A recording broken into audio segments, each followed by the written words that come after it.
So thank you very much for introducing your current state of mind and emotions and for being here. And I guess we're going to begin with some meditation, which is what we usually do, just to settle in together and to share some of the goodness of our lives with one another. And hopefully you can tune in to some of the post-retreat stillness that I hope is still present in all three of us and in this room. It was incredible to come back to such a silent place. And this is after being in a place that's renowned for its silence, but coming back here was even quieter. So, and the autumn leaves were absolutely still yesterday and the day before. So for me, I just still feel like being quiet. So let's just relax ourselves, gently close our eyes if you're comfortable to do so. And just greet yourself right where you are and as you are.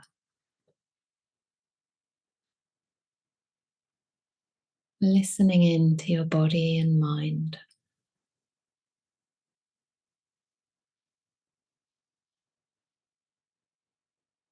So with the eyes closed,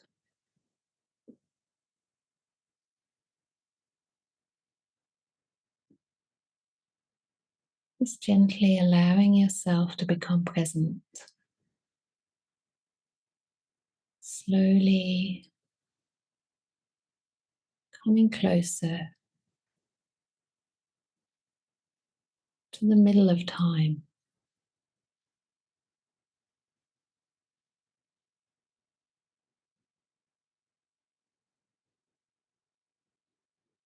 Allowing the impressions, people's faces on the screen to slowly fade.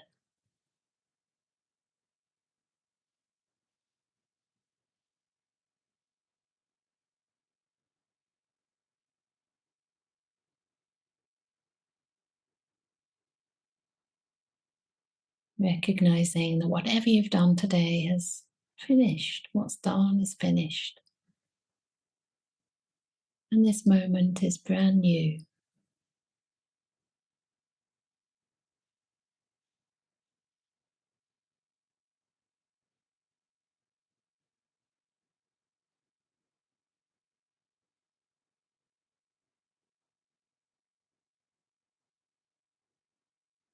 And see how gentle you can be with the present moment.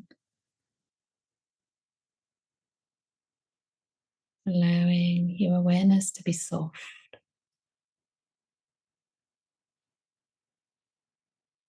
Almost translucent. Like a very gentle autumn mist.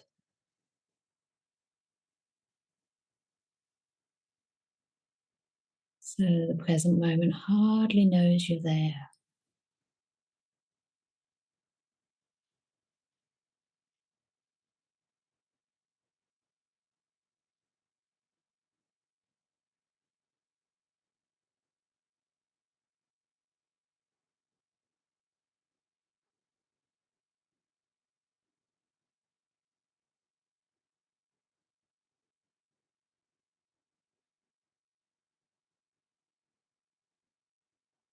Being gentle with your body, the feelings in the body. Just getting a sense of the body as a whole.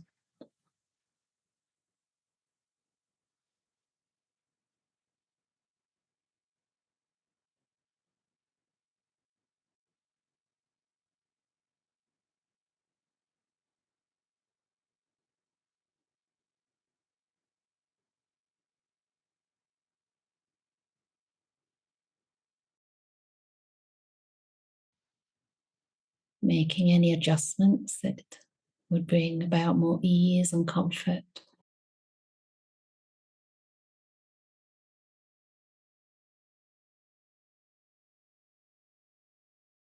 And then slowly allowing this gentle, present moment awareness to start flowing down from the top of your head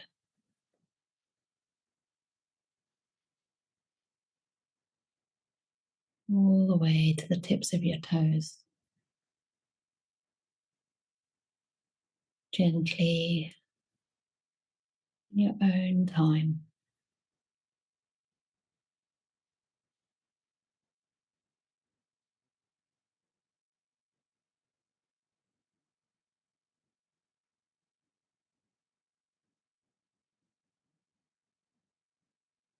Noticing each and every part of the scalp without words, but just connecting to the feelings.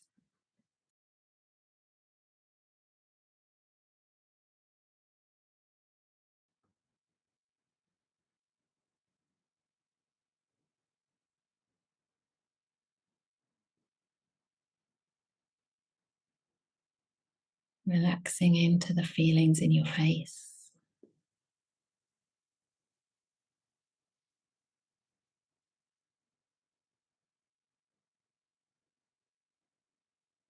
Just inviting any parts of your face, maybe your brow or jaw, what it would mean to be that little more relaxed.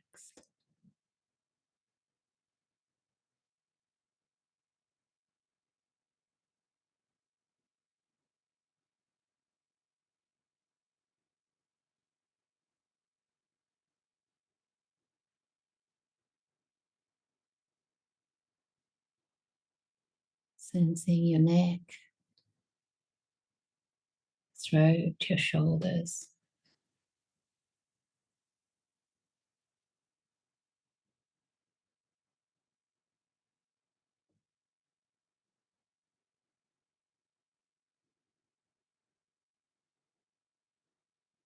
Being gentle, receptive to whatever manifests there. Through your arms, your elbows, all the way down to your hands, fingers and fingertips.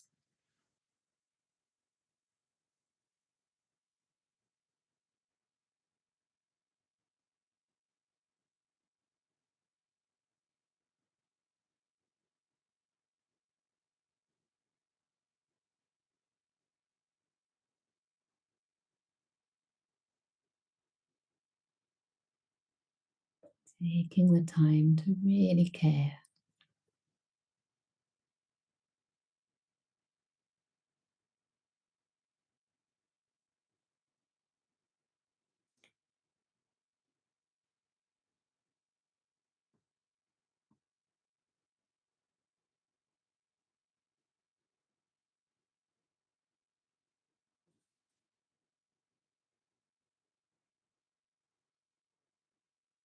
Allow yourself to receive any pleasant sensations and linger there longer if it relaxes your mind. See how relaxed, how easeful your fingers can be.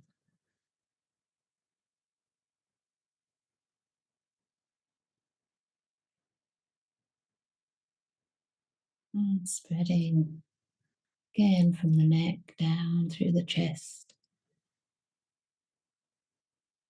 All the organs inside, just picking up any sensations you notice. Being so gentle, respectful to whatever you experience right now. Allowing these sensations to settle the mind more and more fully into this present moment.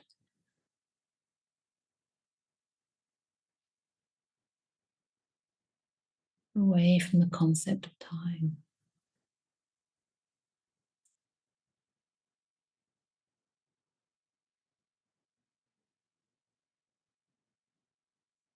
Flowing down to your belly, your abdomen.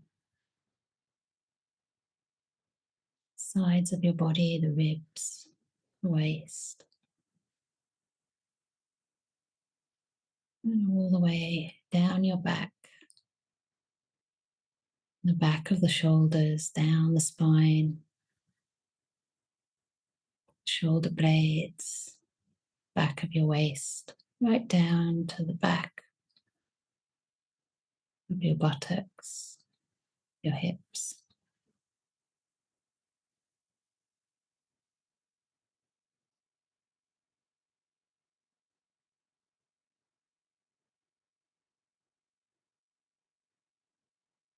If there's any sickness, maybe gastric disturbance,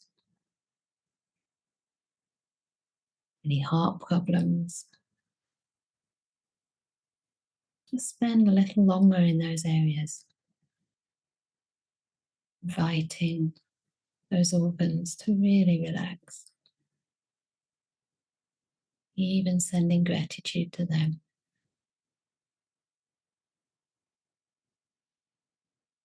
as they continue to try to serve you the best they possibly can.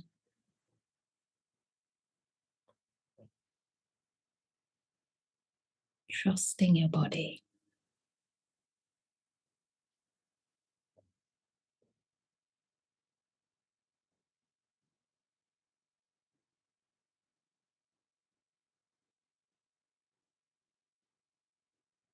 And sensing into your buttocks, noticing the weight of the body, the pressure of the ground.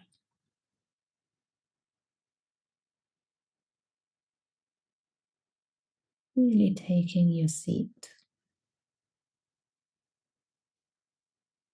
in this present moment with whatever feelings you notice in your buttocks right now.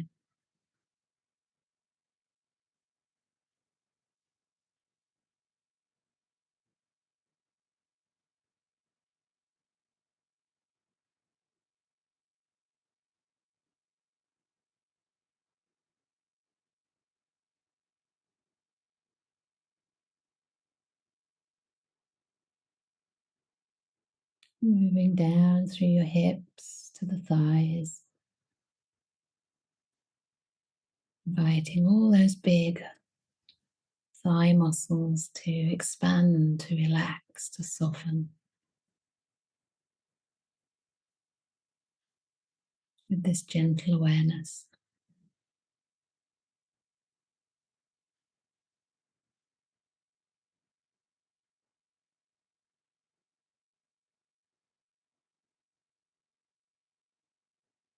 Flowing down into your knees, all the different parts of your knees, maybe a sense of ease or maybe aches, maybe pricking sensations. Just extending that gentleness, no matter what you're feeling in your knees.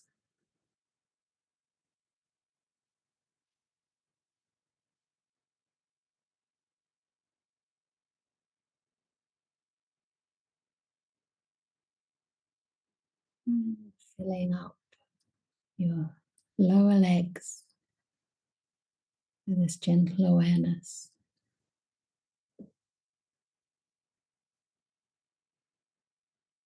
Calves, the shins, right down to your ankles, heels, the soles, the toes, your own time.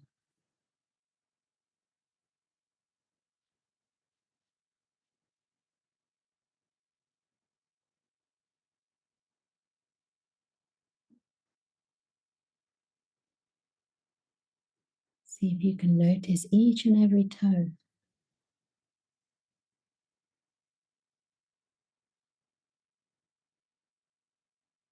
Without effort or force, just receiving the sensations in your toes and being kind to them, sending them kindness and care.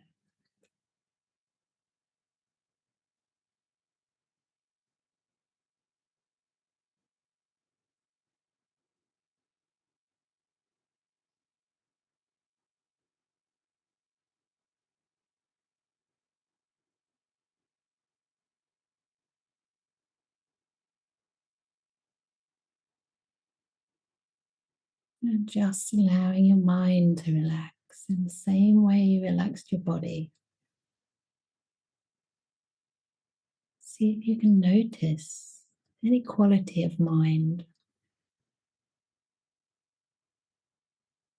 any peace, ease, maybe tiredness, clarity,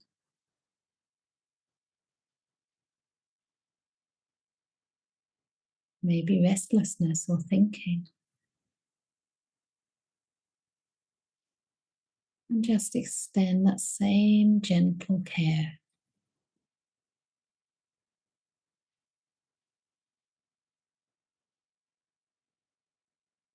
inviting your mind to settle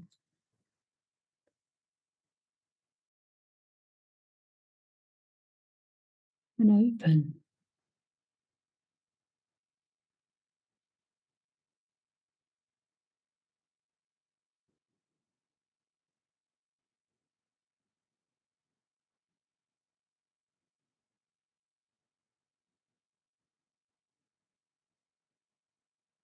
Noticing the space between the thoughts.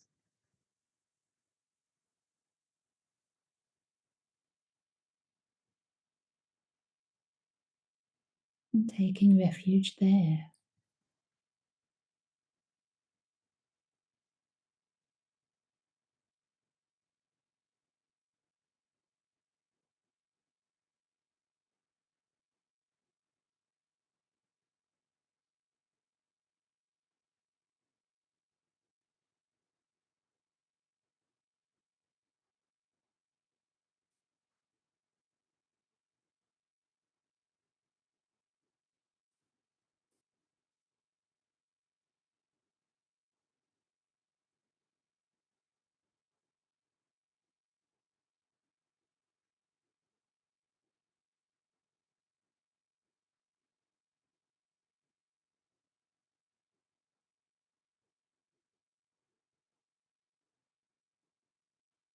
And as the mind quietens and relaxes, you might find you notice the breath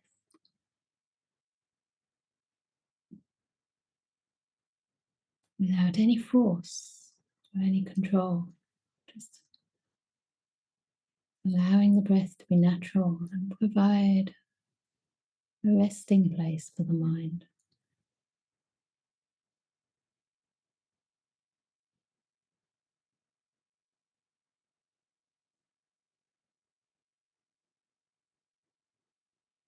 Keeping the mind soft and gentle, welcoming the breath inside.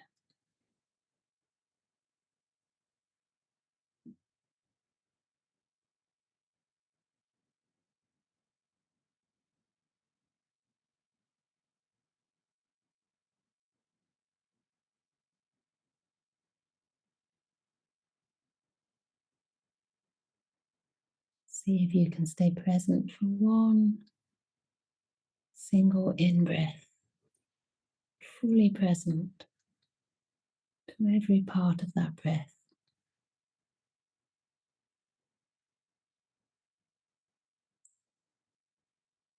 And fully present for every part of the outgoing breath. One breath at a time.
And starting again whenever you notice your mind has wandered away.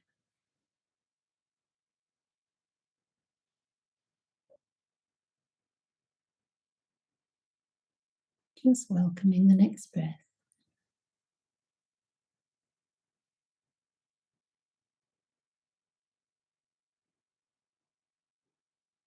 Being fully present for that.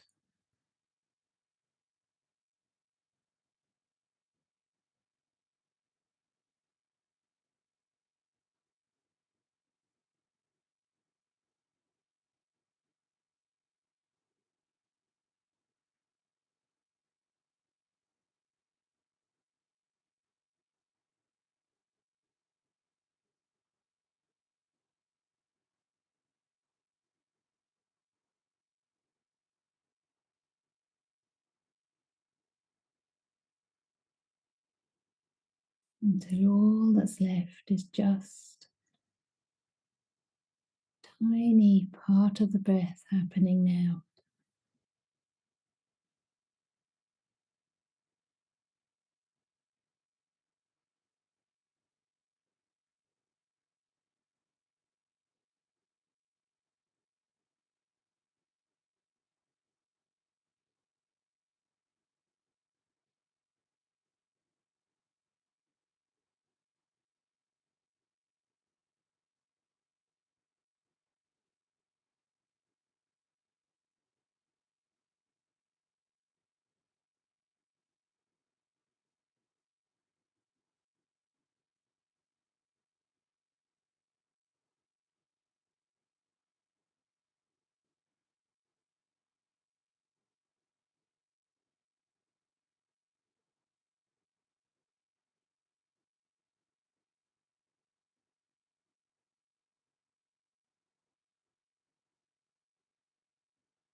We're coming to the end of this short meditation.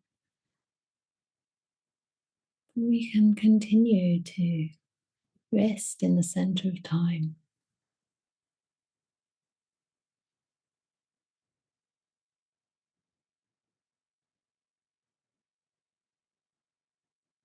So just enjoying one more breath. The only breath you ever have is the one happening now.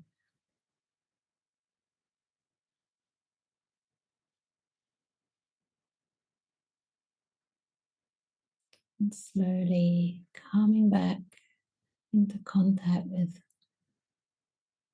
the sense of your body sitting, feelings contained within this body, from the toes, through the legs, to the buttocks, torso, the hands and the arms, to your face, your head. Noticing how you feel now.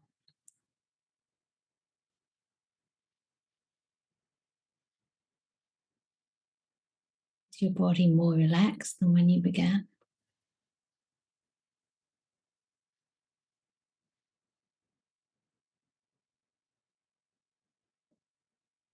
Noticing the quality of your mind. Is there a little bit more spaciousness, peace,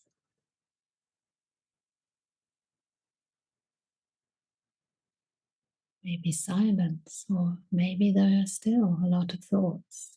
Just noticing.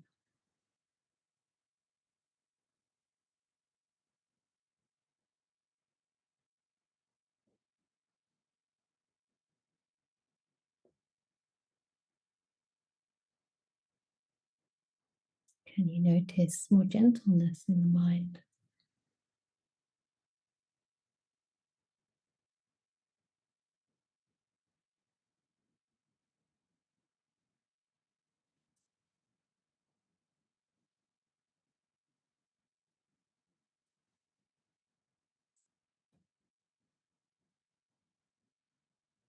And to end the meditation, let's share whatever peace, however subtle it may seem, whatever harmony we have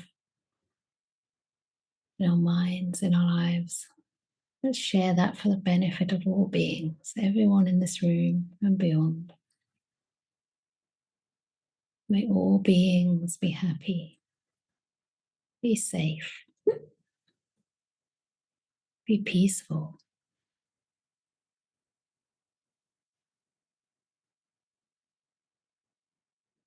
May all beings be free from danger, free from harm.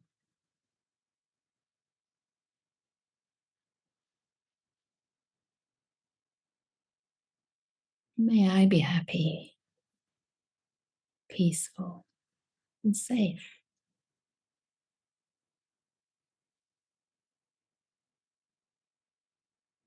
May my practice be for the benefit of myself and all other beings.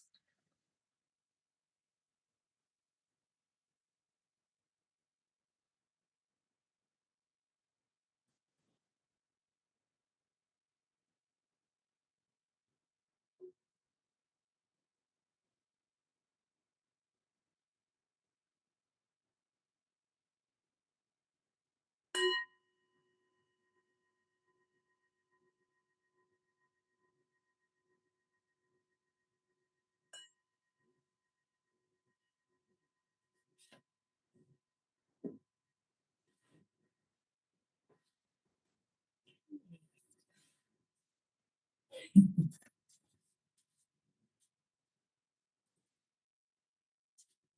hope you're feeling a little bit more chill without being cold, a bit more relaxed. I haven't led a guided meditation for at least 3 months, so and my mind was actually, it's partly tiredness, but also very much slowed down since the retreat. So it was a little bit hard to get the words out, but I hope you could hear it, and I hope it, yeah, it worked somehow for you.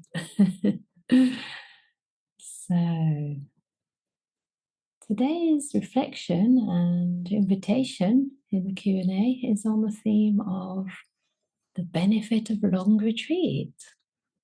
And for anyone who has done a long retreat, you'll know that it's very hard to measure the benefits.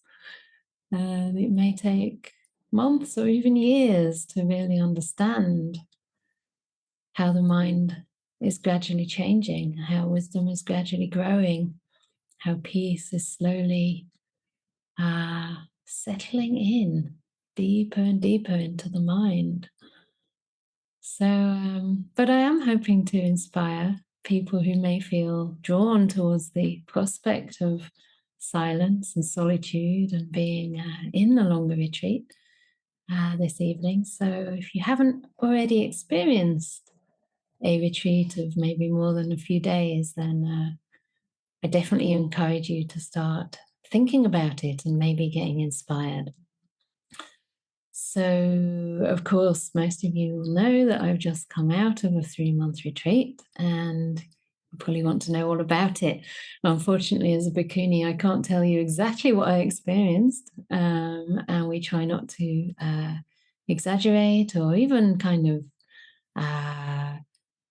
say too much. And I think there's a good reason for that, because as I was saying already, the benefits are not necessarily how we feel about the retreat. They're not necessarily about whether the experience is pleasant or unpleasant, easeful or difficult.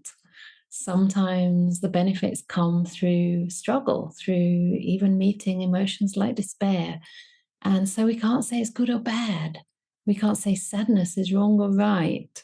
These are natural human emotions. And I think one of the first benefits of being with ourselves, in a more undistracted way, in a way that allows for fewer distractions, is that we actually have to meet many, many different states of mind and learn how to make peace with them, how to be with them, how to hold them in ways that allows us to learn, allows us to become familiar and, in a sense, understand the human condition, not only our own states of mind, but recognize how these are universal and how these connect us to one another in ways that can then serve, because we realize that we're not actually so different from anybody else. And that's one of the obvious benefits to me, anyway, of retreat, that although it's a paradox, and although we take time to be in solitude and, in a sense, to be alone, it's only possible to do that within community, within a very wide and vast support system that, for me, is not only spread across Australia, the place that I'm practicing, but also across the community here, the international community that have enabled me to have such an opportunity. So I guess I want to thank you all very much for being part of what enables this to take place. And although I've been in solitude I had at least a month of complete solitude in the middle of the retreat. It is very much for everyone else.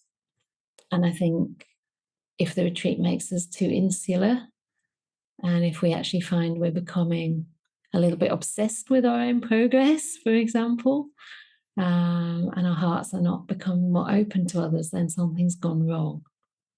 We're not really meeting our inner experience fully. We're actually becoming a little disconnected.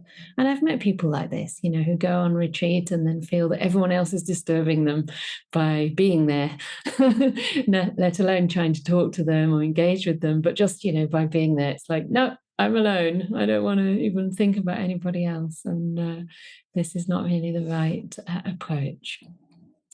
So please forgive me if this talk is all over the place. I haven't actually prepared it at all, other than write a few key words down on a little scribbly piece of paper that I can't even read.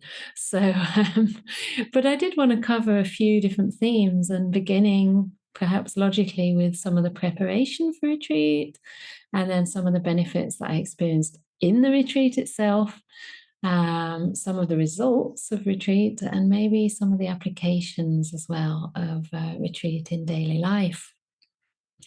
So it's important to prepare, and practicing one factor of the path or two factors of the path, such as right mindfulness and right stillness, outside the context of the path never works. So the first thing is to actually try to apply what we've learned so far in our daily lives. And yet at the same time, try to carve out a space that allows us to take some time away. And this involves some preparation. It involves some planning, just like we plan for our holidays. It involves taking time off work. It involves maybe putting down some of our commitments and responsibilities. Perhaps it might involve ensuring that an elderly parent is well cared for, or childcare, even for a weekend, especially if you're a mother or a parent at all, and you don't have a very supportive partner. You might have to try to prepare for that. So it involves some definite intention and commitment, and also a degree of renunciation. And I was remembering earlier today that at one time in my life, I was very busy with doing my degree. It was a degree in Indian medicine that was actually only 3 years in England. It was like 9-month semesters. But in India, it's 5.5 years of 11 months a year, and it was the same content. So it was very, very intensive. I don't know why my life always seems to swing from completely intensive to, well, completely intensive in a different way on retreat. It seems to be like all or nothing. My mother always told me that. But it's just the way my life seems to go. So this study period was very intense. And yet I wanted to go for a 10-day Vipassana retreat during that semester one year. And it definitely involved a sense of risk and a sense of being able to trust that the time I took out would be of benefit and wouldn't be to the detriment of my studies. So that involved maybe what you might call a bit of blind faith in a way, but I also had enough experience by now in retreats to know that the results were always good. And so I was able to make that sacrifice and trust that I'd catch up with my colleagues.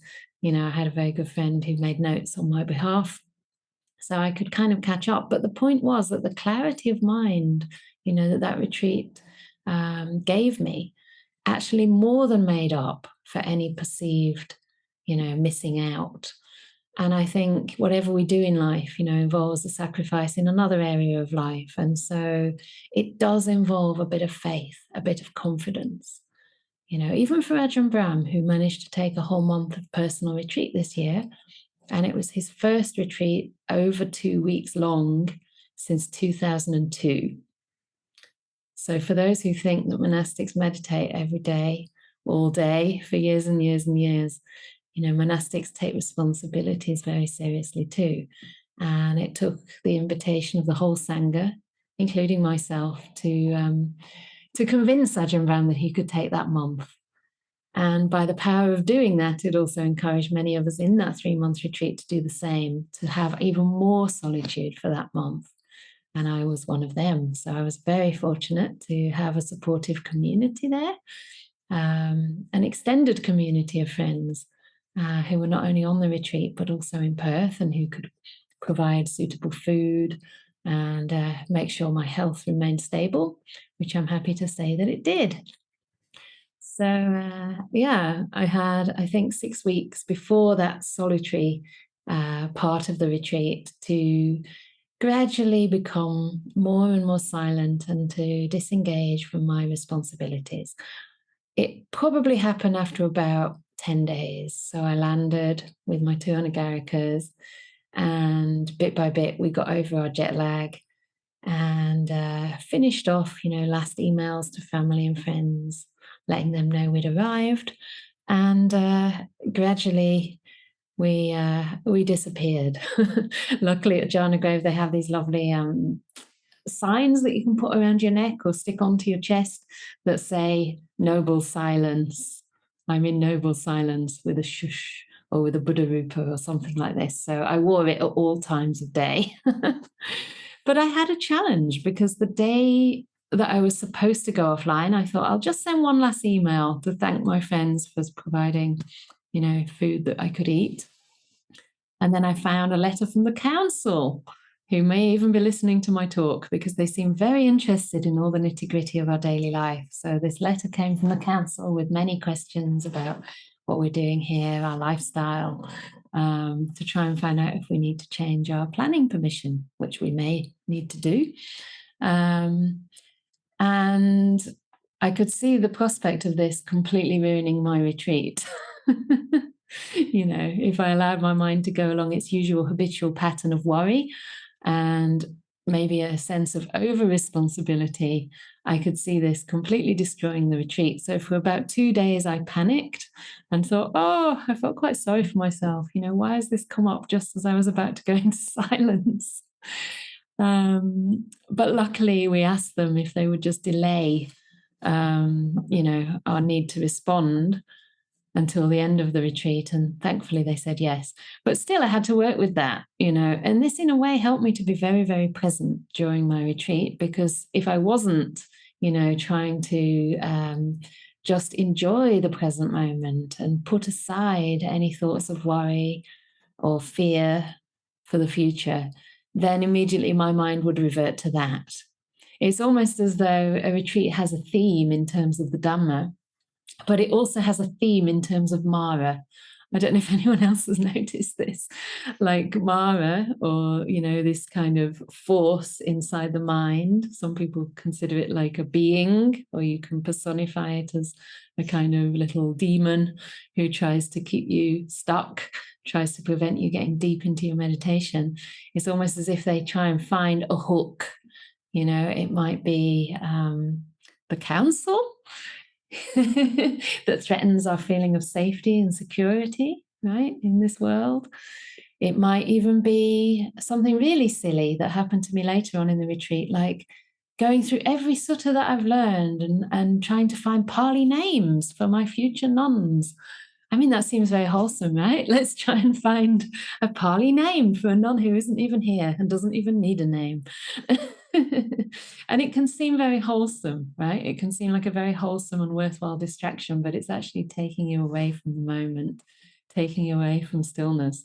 So I had my little Mara there, and luckily, Ajahn Brahm knew about it, and he said, "Oh, this is a very good sign. Maybe Mara knows that you're going to get into the jhanas or into enlightenment in this retreat, and he must be very worried about it. So this is a very good sign." And that was quite reassuring. So bearing that advice in mind, I continued and just really tried to establish this sense of gratitude for the conditions and give myself complete permission to relax. So this was part of the run-up to taking even more solitude in the middle of the retreat. And one of the beautiful things, about a longer retreat is that we do have that time. We really do have that time to allow the mind to process what needs to be processed and to allow ourselves to gradually drop into the silence, to gradually allow things to disappear and, to just notice the tendencies and habits of the mind and find ways of working with those, not condemning them, judging them, not wishing them away, but just finding skillful means to work with our bodies, to work with our minds in ways that can sometimes be quite inventive. And, I went to Ajahn Brahm most weeks for an interview. And by now, I kind of know the teachings, and I also know the kind of advice he gives, which is basically just find out for yourself, let go, do very little. And this year he just said to me, experiment, experiment with what works. Don't have a kind of standard idea about any particular technique or any particular way that you expect the retreat to unfold, but just be open to experimentation. And this is a very skillful way to practice, to improvise, to be innovative, and to work with the mind in the current state it's in. So in a way, this is the maturity of a meditator, that we have the confidence and also patience to try different things, to try different remedies for the 5 hindrances. Don't always do the same old thing. Don't even think, okay, well, now I've got the trick. Whenever I feel like irritable or anxious, I'll practice metta meditation. Just because it worked last time doesn't mean it will this. So it's great to have a few different ways of, approaching our minds and getting familiar with its patterns. One of my main approaches this time, if you can call it that, is just letting things be. Just being more in the present moment, really in the present moment. I don't know if any of you here really understand what that means, present moment. Have you practiced this as a meditation method? Yeah, some nods there. So for me, one of the ways that I practiced it this time was not to even take an object, but to make the present moment, the presence of the moment, the object. So it kind of sounds a bit Zen, doesn't it? But the way that I would practice is that whenever I saw my mind wanting to even go to the breath, okay, the breath is there. Now it's time to go on to the breath, or now it's time to, notice the body sensations or do a body scan. I would just say, no, just presence, just the present moment. What is that? What is the perception of that space between the past and the future? And just allowing the mind to stay there. And it's a very interesting practice because it really gives the mind some poise and some kind of sharpness, some kind of precision with the practice. And I found that the longer I stayed there, the more receptive it became to things like the breath. So it's almost as though we sort of say no to the breath at the early stages until the breath comes really knocking on the door. And by the time the breath arises, it can be really quite subtle and peaceful and already imbued with delight. So really taking our time is something that the prospect of a long retreat offers. And in the meantime, we get to work with any hindrances in the mind. Hindrances means, craving, aversion, restlessness, fear, maybe anxiety, dullness, which for me lasted a long time actually in this retreat. And it was probably only after 3 or 4 weeks that I actually managed to, or the mind finally kind of woke up in a way that allowed that haze to sort of disperse.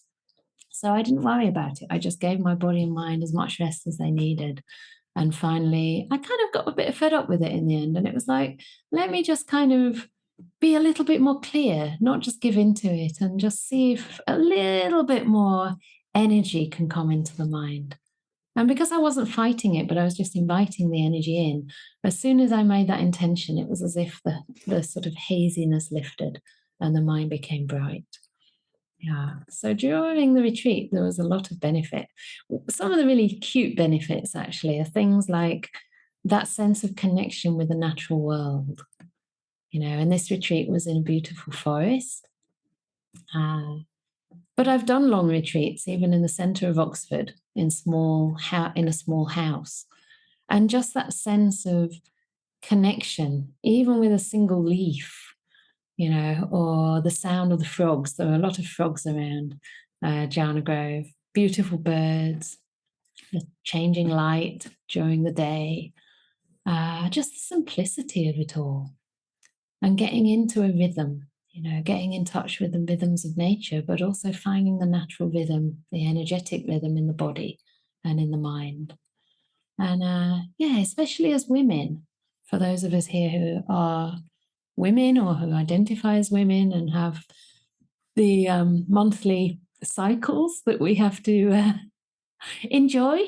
I was going to say endure, but sometimes it can be enjoyable too when we start to recognize those cycles.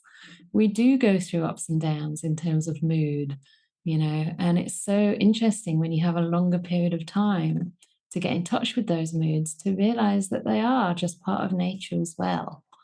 We can almost predict that if it's coming up to a certain time of month, and I don't know if this happens for men, maybe it does. Maybe it's across longer time frames, I'm not sure. But sometimes we think, oh gosh, why am I so depressed right now? Why am I suddenly feeling teary? And then we remember, oh, it's the time of the month. So over time, we can start to realize that even before it happens and not buy into it, not take it so seriously and start, adding a storyline to it all. So I noticed that this was happening for me. I mean, I'm actually nearly at menopause now, but still I have a few of those kind of pre-menstrual moods. And it's really interesting to kind of preempt it in a way, and then to see where we're bringing in a story that actually is irrelevant and just consolidates suffering in our minds, So just allowing things to run their natural course is really beautiful and takes off so much of the suffering that we had. So one of the things as well for me in this retreat was this ability or the realization that I can be content quite easily with a simple lifestyle in a simple room, meditating mostly with the blinds down, and just having a very simple experience, not looking for results. And sometimes the breath became so sweet, so beautiful, so full of contentment. I really felt like this is enough for the entire retreat. And sometimes I was so much in the present moment with that feeling that Even that single moment was enough for the entire retreat. And this gave a great sense of confidence, that whatever happens, with the monastery, with the anagarikas, with my own health, whatever happens, wherever I find myself, I can be content. We have, all of us, we have that ability, we have that capacity inside ourselves for contentment. And it's so reassuring, it's so productive of confidence in the path, confidence in our practice, to realize that contentment is right inside. It's not in the future. It's not somewhere else. It's not in even the jhanas.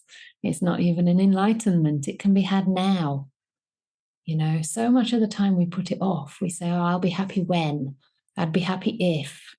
I don't want to feel such and such. I don't want to do this or that in my life in case I have a certain feeling, in case I feel guilt, in case I feel stress. But when we can learn to be content even with the guilt, we can be content even with the tiredness, even with the anxiety, even with the feeling that we're not good enough, we can just be content with that. We don't have to change. We don't have to become better before we can be happy. Ah, what a relief. It really is possible to find peace right now. And it seems almost kind of a paradox or a contradiction to say that we can be happy now. It's almost like, well, why do we need a long retreat? The idea of a long retreat kind of loses its meaning. But sometimes we just need time to come to that. It's quite common during this so-called long retreat to still measure it in terms of a start, a beginning, and an end. And if it's a 3-month retreat, you might think that the whole month, the last month, is the end. So you have to keep bringing it back. It's like, okay, why can't the last month be the beginning of a month-long retreat? The last week, most people start to break into speech, or even start packing to go home in the last week. But for many of you here, I'm sure a week's retreat is a long retreat.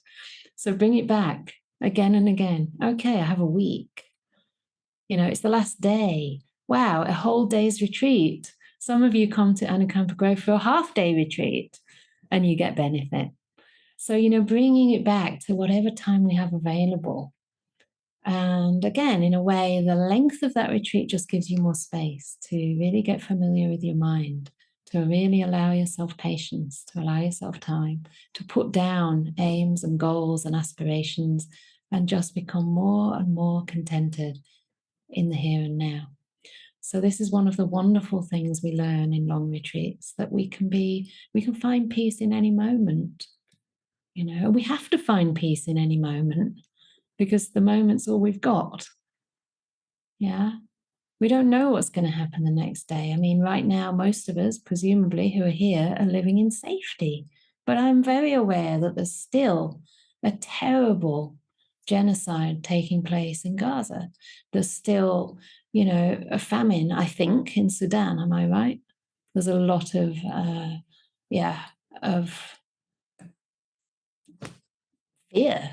fear, a lot of uncertainty, a lot of displacement. Yeah. In many countries across the world, in Myanmar, in all kinds of countries. I mean, you can't pick out one place and say the suffering's worse in that place. And it can happen to anyone at any time. So we are fortunate. And I think, again, some of the results of the retreat are seen in the long term. Hopefully, if we've really practiced properly and we've tried to turn towards suffering with gentleness, with patience, with kindness, then we're not going to turn away from the suffering in the world. We can speak out when it's time to speak out. We can, if we can't be activists ourselves on the front lines, we can encourage others to do that.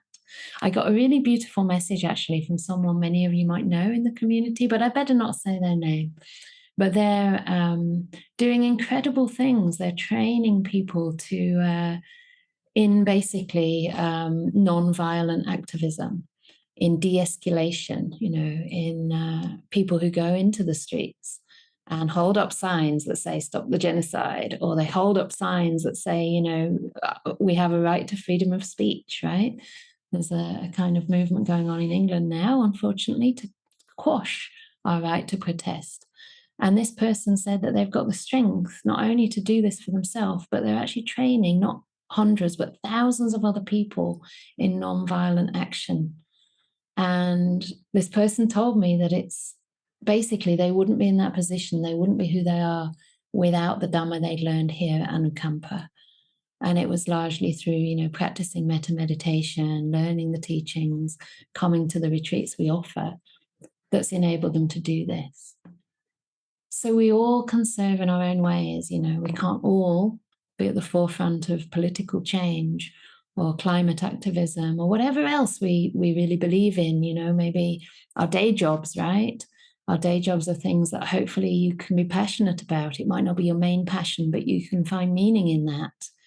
Whether it's a business that you're running, whether you're a nurse, whether you're, a teacher, whether you're helping with the YouTube videos, whatever it might be, try to connect it to the greater context of what is needed in this world. Yeah, because none of us can do everything, but we can all do something. And it's having people in different roles that makes the society strong. So try to align what you do with the Eightfold Noble Path. Make it come in alignment with right livelihood. As long as you're not killing, dealing in drugs and poisons and things that harm, then your livelihood is probably pretty pure. And if you're retired, you can still do something. You can learn the Dhamma, you can do some voluntary work. Whatever stage of life you're in, you're contributing something to this world. Many of you are parents.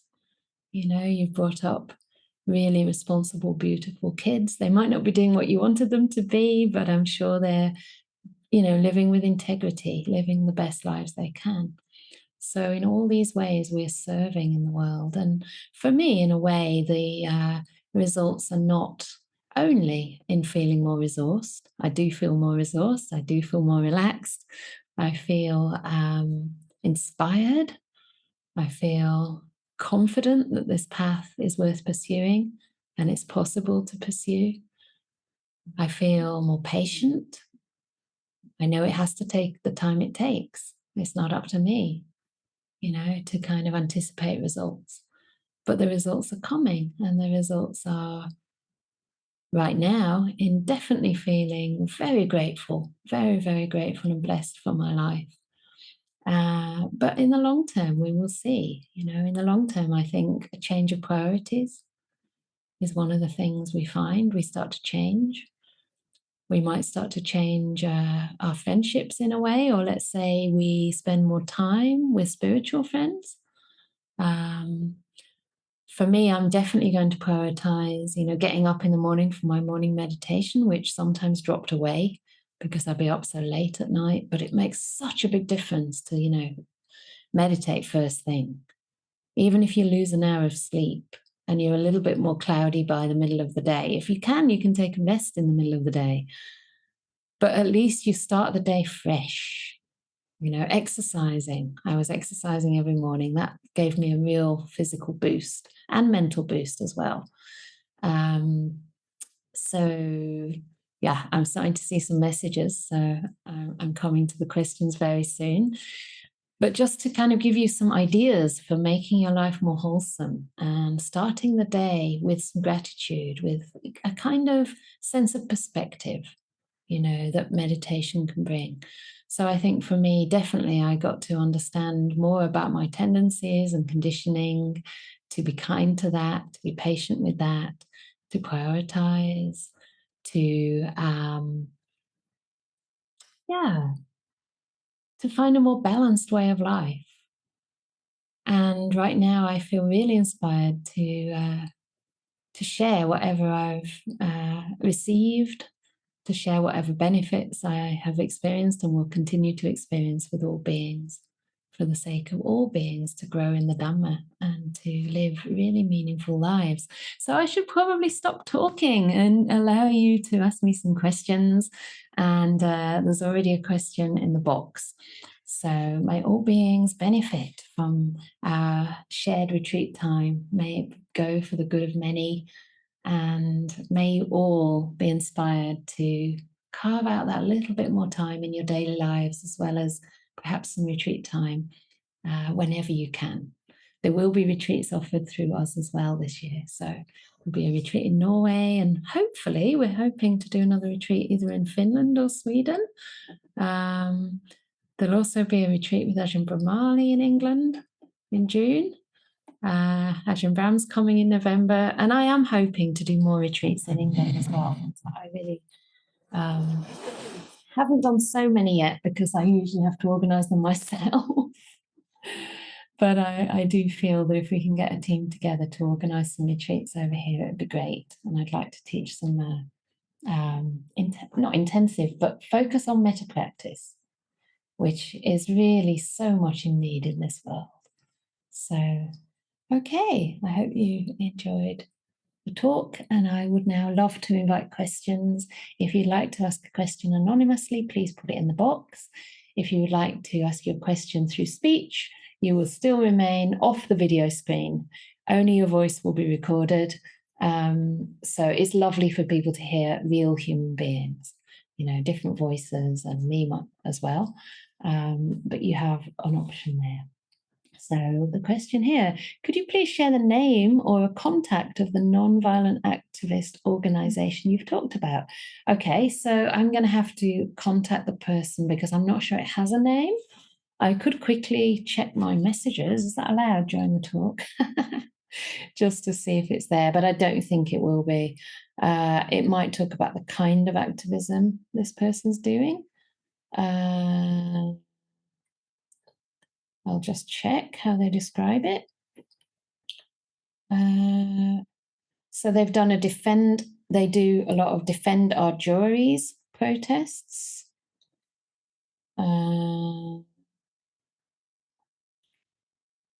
It's about non-violence. They're calling out the genocide and the government's complicity. So it's a direct action group, but I don't know the name of it. I'm sure if you Google this, you'll find lots of these groups. Let's just see. Yeah, non-violence. There is, of course, Extinction Rebellion. I think that's one of the most popular non-violent activist groups. So they sometimes just call that XR. So none of these are recommendations, by the way, because I don't know and I'm not involved. So I wouldn't like to kind of recommend or take a kind of stance on these things. But if you're interested, please research it and find out more. Yeah. So please ask me any questions you wish about retreats or anything else. You're welcome to share what's going on for you. And please keep your questions brief, perhaps one each, because there's a lot of people here today. Okay. Warmest wishes, Venerable. I just Hi. wanted to rejoice in your retreat. I have one question. It's one question.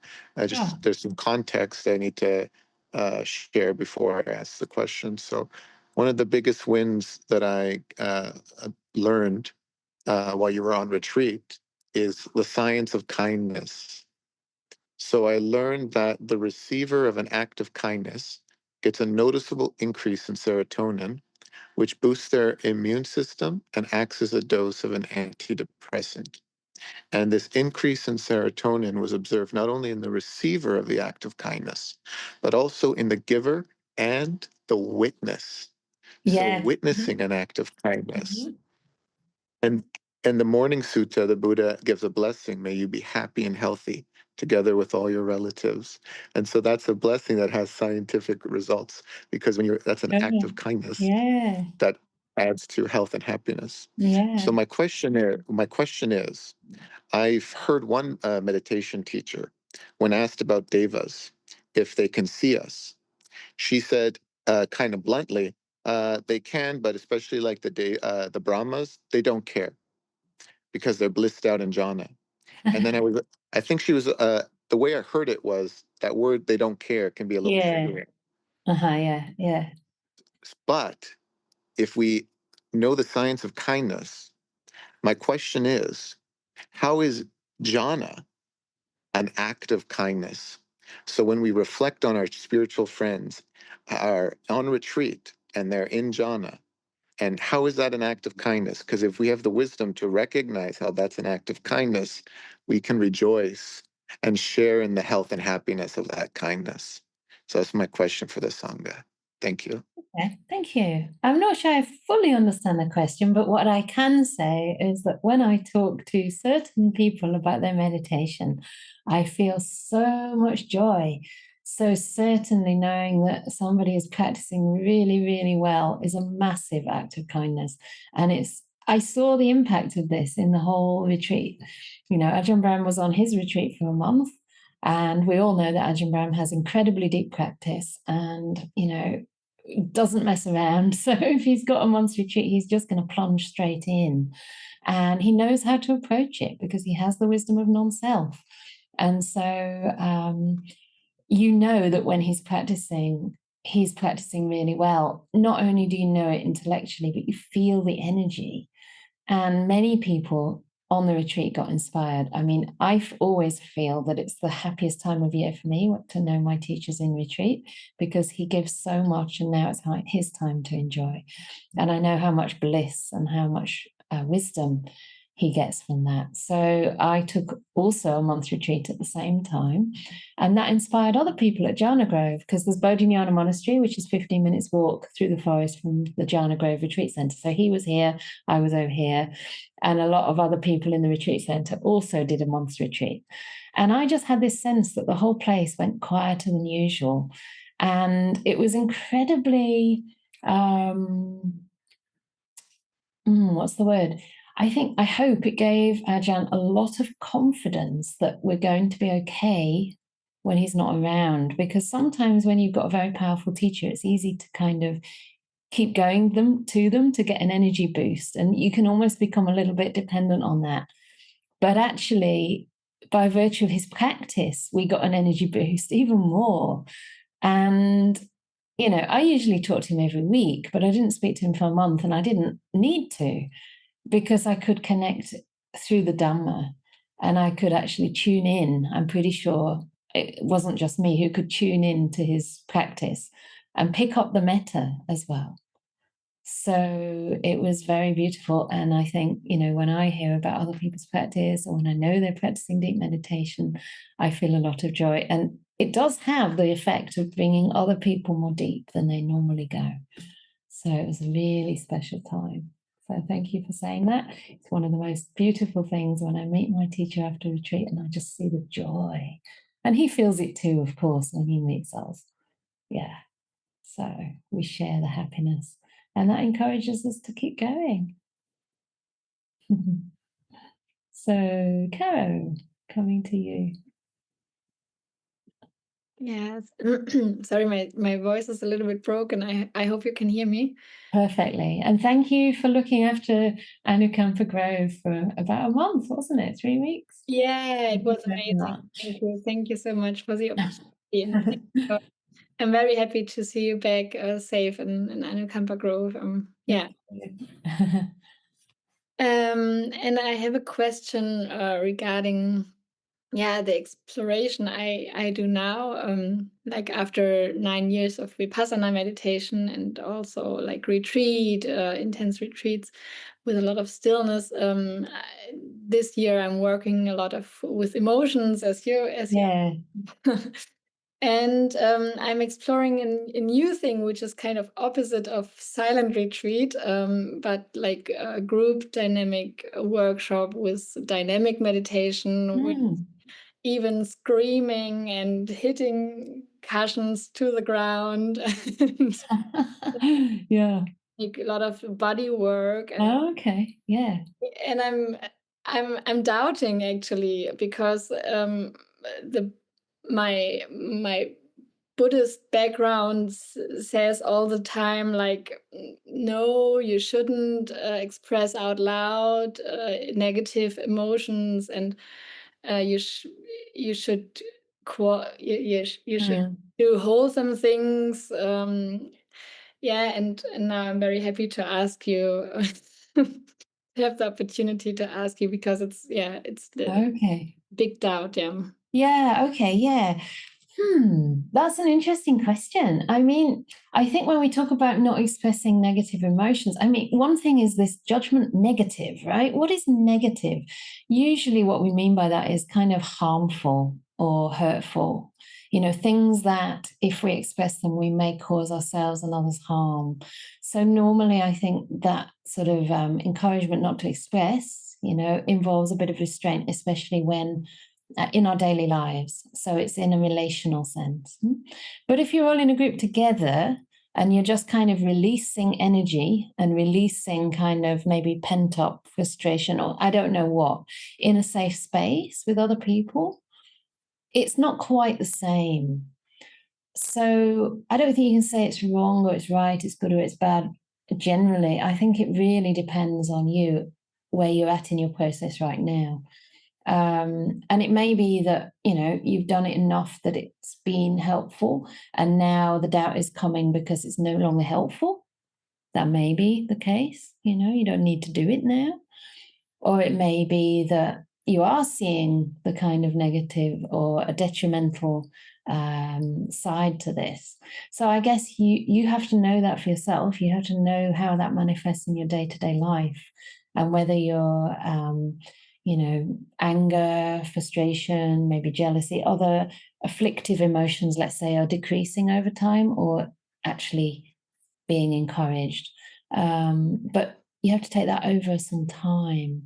So I hope that helps just as a general kind of yardstick. But yeah, I mean, that's not going to get you liberated. Okay. So a method like that is not going to take you all the way.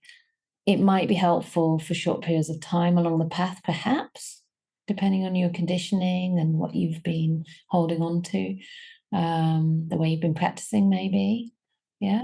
One other thing I would like to say about long retreats is that, yes, when we've been conditioned through the Goenka practice, particularly, or other intensive type retreats, which are based on a particular method, we can use the word intensive automatically when we think of long retreat. My long retreat was not intensive. I don't really know what intensive means. It gave me the space to find a very beautiful, gentle, kind rhythm for my body and mind. I didn't pressure myself. I allowed the meditation to build gradually and naturally. I have to actually stop myself sitting too long because of my health. So that almost forces me to be kind, to be gentle, and not to push my body at all. So, yeah, I think it depends on the kind of structure of the retreat, because this was a very open one, and you can do as much walking, as much sitting, as much sleeping, as much anything, walks in the forest as you wish. And so with a retreat method like that, or a retreat container like that, I think there'd be no need actually to do the kind of more dynamic process. But at certain times it might be helpful. So yeah, I can't land either way, but I hope that's helpful just for you to explore. Yeah. Yeah, thank you so much. There we go. Super. I'm going to come to Jonah and then back to the question box. Hi, thank you, Hi. Canda. Nice to be here, and thank you for sharing something so precious. You're very welcome. Yeah, I've done like a lot of retreats, but I'm considering doing I'm really feeling a yearning to do a much kind of longer period of practice.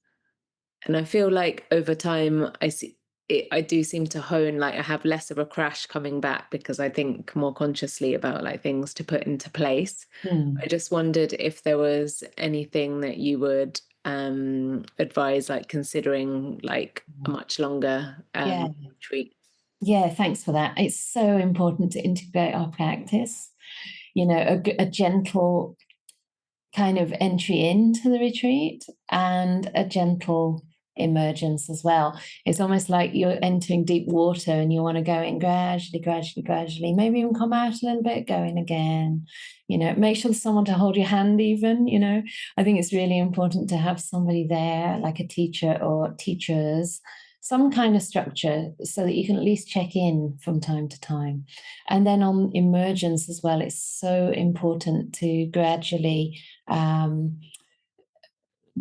become more extroverted again. So for me, in a 3-month retreat these days, especially because it involves traveling to the other side of the world, I have at least 2 weeks of each at either end.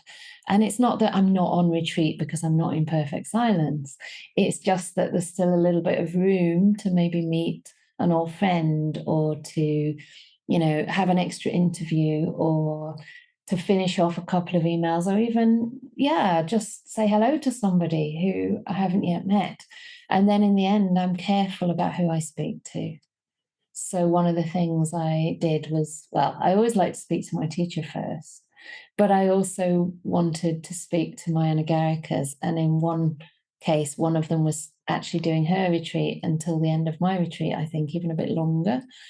So I actually wanted to be the first person she spoke to as well, which didn't quite work, but it almost worked, because it's important to have like a wholesome input and to be, so that it's not too jarring. So I think that's really important, to gradually emerge and be really gentle, give yourself time. I think at the Vipassana centers, they did 30-day retreats, and now they do up to 60-day retreats, and it's 12 hours sitting a day, total silence. You don't even look up. And in the beginning, they used to have like one metta day, which was a kind of extroversion day for the 30-day. But now I think they have 2. And I think on the longer ones, they have 3. And it was never enough for me. I would always stay on longer and usually serve a retreat after that, because I would go quite deep and I'd be quite sensitive. So really respect your own particular body and mind. Some people are a lot more sensitive. And sometimes we think we've not gone deep, but we have, compared to our daily life. It might be that your mind never stopped chattering for the whole retreat. So you think, I'm not very deep. I didn't get much silence. I can just start talking to people. But the fact is, you've still been observing it. You've still not been engaging. You've been very much in your own space. You've been feeling very safe, very protected, and you will be more sensitive than you realize. So yeah, definitely come out slowly and plan for that. Yeah. Is that the extent of your question around that, or was there, okay?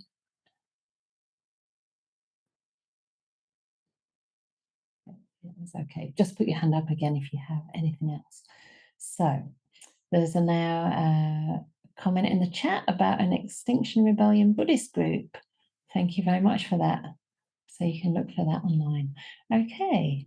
Another question. What would you say are the most important things to prepare before a longer retreat? I'm going to a 20-day retreat in a couple of weeks. Excellent.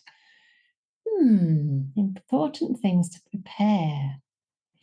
If it's a 20-day retreat in the Goenka tradition, which I'm not sure it is, you will have already prepared really well by doing 2 hours meditation a day. So that's great. If you haven't been having a regular practice, then I would say start meditating a little bit, as much as you can, just to start to wind down. It's good to talk to the people around you about the retreat and make sure you have people's blessing as far as you can. Obviously, tell your workplace. Otherwise, I think you're probably prepared. You're already coming to Dhamma sessions like this. You've probably been practicing a while. So I don't know if there's much more that I would say. Don't over prepare, don't kind of think, right, when I get to the retreat, I'm going to do this on day 1. Then by the week, the first week, I should have practiced enough metta, but then by the second week, I can practice anapana. Try not to do that. Try to actually go in with a really open mind. If it is a kind of technique-based retreat, there's a limit to that, but still make sure that you go in with a lot of respect and gentleness for your body and mind, and try not to have expectations, about what you want to experience or how far you want to proceed, because this is it kind of has no place on the spiritual path. The spiritual path is about meeting ourselves where we are right now and making what Ajahn Brahm calls good meditation karma with the moment, which basically means relating to the moment with right attitude, with kindness, loving kindness rather than aversion, with gentleness rather than cruelty, and with a sense of letting things be rather than, demanding and expecting and controlling your experience. So see if you can maybe even practice some metta meditation to get kind of aligned with these intentions before your retreat. That might be a good preparation as well. Yeah. Okay.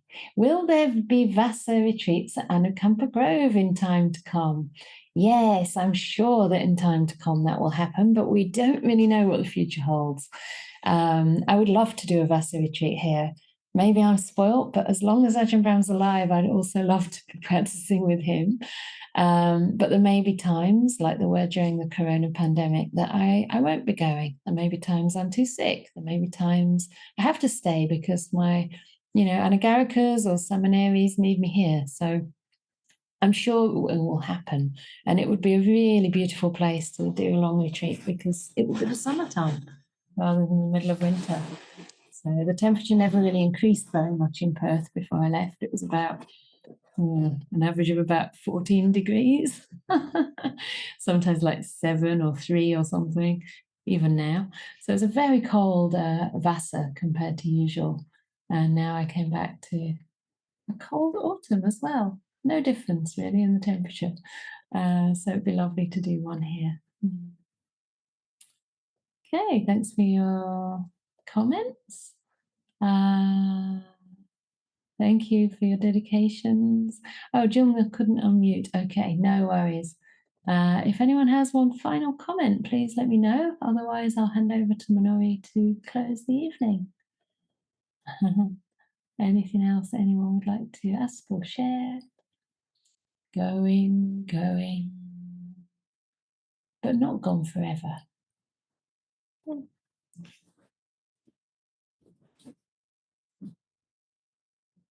Should I unmute Manori? Yeah, so thank you very much for everyone. And it's so lovely to see Venerable Canda again at the end of summer. And I like to say a few words about dana, generosity. Giving develops wholesome qualities that form the foundation of our Dhamma practice. So the generosity can also be a practice of checking in deeply with us. The Buddha said that the wisest way to give is when one gives with a heart full of joy for the purposes of beautifying the mind, for equipping the mind for the practice of serenity and insight. From Anguttara 8.33. So, here at Anukampa, we offer several ways that we can cultivate this beautiful quality of giving. You can do a finance donation if you are capable of. There will be a link in the chat box. If you are able, you can do a standing order. That means a regular donation. If you are capable, you can do volunteering during and organizing events. You can drop an email to team@anukampaproject.org if you have any special skills and time. And now that Venerable and Anagarikas are there, the Dana calendar is open. You can have a look at that in the website and speak to the team at anukampaproject.org as well. You can do the Dana in person or remotely as well. Food. Dana is the food, yes, providing meals to the monastics. You can do it either via a cooked meal delivery, in person. And then there is needed items list in the website. So you can have a look and see whether you can do that. And supermarket deliveries. Yes, so thank you again for being part of this community and holding on to the community until Venerable comes back. Thank you. Yeah, thank you for keeping our community alive and rich and being here for me to attend to. It's really amazing. And just to add to what Manori was saying, we had another idea during the rains. It actually came from Ajahn Hasapanya, my abbot at Dhammasara, former abbot there. I mean, she's the abbot, but I used to be training there. under her. So she had the great idea that as part of making food offerings easier, there could also be an option for you to offer a kind of meal from a supermarket that can be just put in the oven. Because the thing is, as bhikkhunis, we don't get regular offerings of food the way that the monks' monasteries do. For the monks, they've been seen as kind of a field of merit for lay people for centuries, for thousands of years, but bhikkhunis are still not really seen that way. So we don't get a lot of the Buddhist community coming here to offer food in person. Maybe if we're lucky, twice a week, but I don't think there's much booked in at all. So a way to make it easier, because we are an international community, is to actually just get something from a supermarket, like a pie or, I don't know, something that can be put in the oven, and then we can put it in the freezer and use it when we don't have people in person. So that could be really great. And yeah, I'll give some more information to our team who will help you about the kind of things that might be okay for our diets, for our stomachs. Yeah, I mean, I have a bit of a strange stomach. I think other people also might have a few dietary requirements, but it should be made easy for you. So thank you very much. And also, so today was the last kind of talk in this kind of format for a while, but we will be starting the sutta discussions on a Friday evening. When is the first? Is that coming Friday, probably? And also metta meditation every couple of Saturdays. I've stayed up and not managed to completely scramble my sentences. Last 2 nights I went to bed at 8 o'clock and woke up at about 4 in the morning, which was a bit early. But Venerable, there is a last question yes. about the vegetable box. I think we are getting vegetable boxes. Yay, a vegetable box. That'd be excellent. I'm not sure if we have vegetable boxes booked in again. Again, if you would like to write to team@anukampaproject.org, they, I'm sure, can give you the opportunity to send a vegetable box. I think there might be a couple of donors who do that every month. So it might be, I don't know actually is the answer, but it'd be very much appreciated to have some vegetables. It'd be great. Thank you. There are at least 3 different veggie boxes in Oxford area. Yes. How is the biscuit brew supply? Thank you. Has anyone tried biscuit brew? It's a really interesting cup of tea. I thought it sounded disgusting, and some people said, is it allowable? They actually thought it was made of biscuits, but it's just a tea bag, Yorkshire tea bag with biscuit flavour. I'm not meant to advertise, we'll have to cut this out. Anyway, it's really horrible. Yeah, sure. It's actually much nicer than it sounds. Yeah, yeah. We have to cut that out now, won't we? They say that if I say something, it's advertising. You can answer the question. How's the supply? Yeah, we got loads of it, thank you. We've actually got at least 3 more boxes for now, but thank you. So next month. Next month? We won't eat that much. Next month, or in a couple of months. That'd be great. Thank you. All right, I better let you go, because I'm sure many of you also want to get to bed perhaps, or do some meditation, I don't know.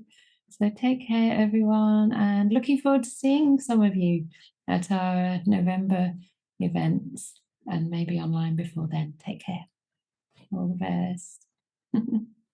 Oh, unmute yourselves if you want. It's nice to hear you. Bye.